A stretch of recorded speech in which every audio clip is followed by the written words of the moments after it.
Ito po ay nasa 3,500 to 4,000 RPM bago siya umalis, ano? So, naka-start na tayo, 1,000 RPM ang kanyang minor. So ayan, wala pa sa 2,000. Ayan, 2,000. So, yun na. So lagpas pa doon sa gusto niyang makuha na RPM, ano, yung lakas. Pilay.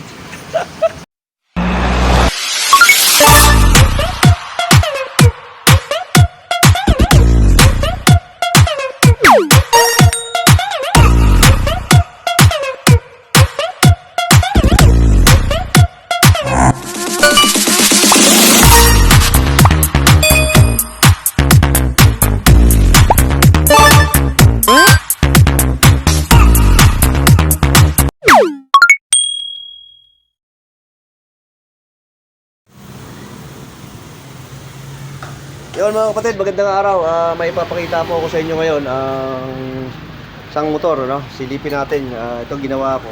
Hindi ko na po pinakita sa inyo kung paano ko siya ginawa. At ito ay isang araw pa namin ginagawa ito kahapon.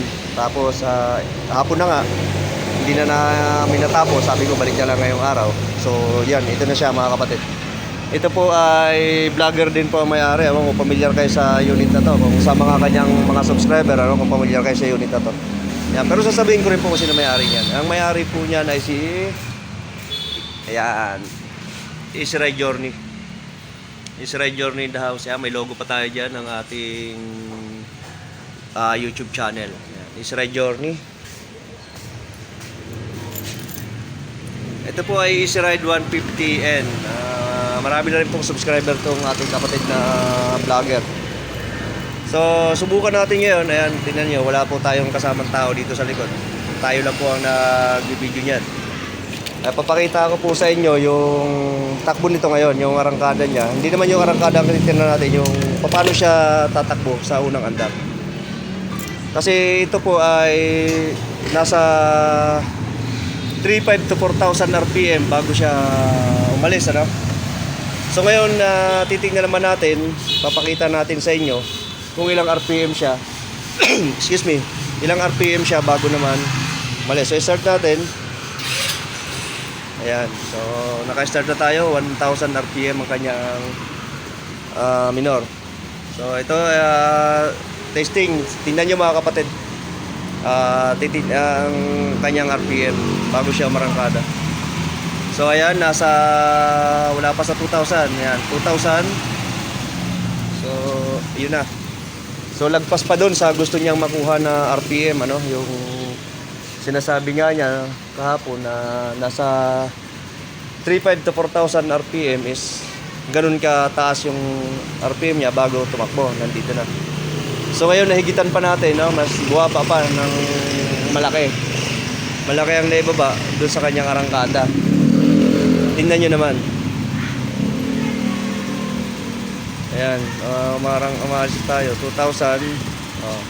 2,000 RPM lang is nagre-range na, di ba? Tumatakbo na siya, engaged na. So maganda na ang kanyang performance sa ngayon, no? Kaysa doon sa dati niyang 4,000. 3,500 to 4,000 RPM. So sana matuwa naman tong ating kapatid na vlogger sa ngayon na gusto niya makuha yon. Kasi ito po ay uuwi niya ng Isabela. So gagamitin niya tong unit kaya gusto niya medyo maayos pagka siya ay bumiyahe. Ayan.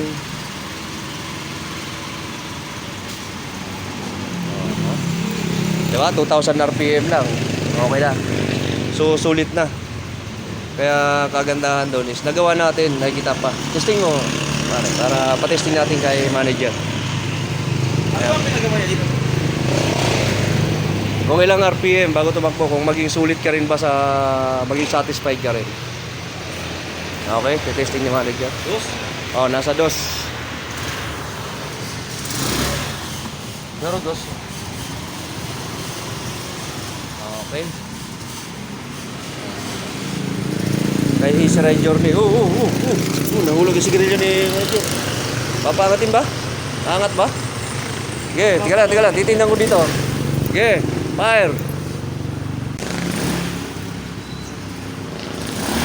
Oo, lakas. Pilay.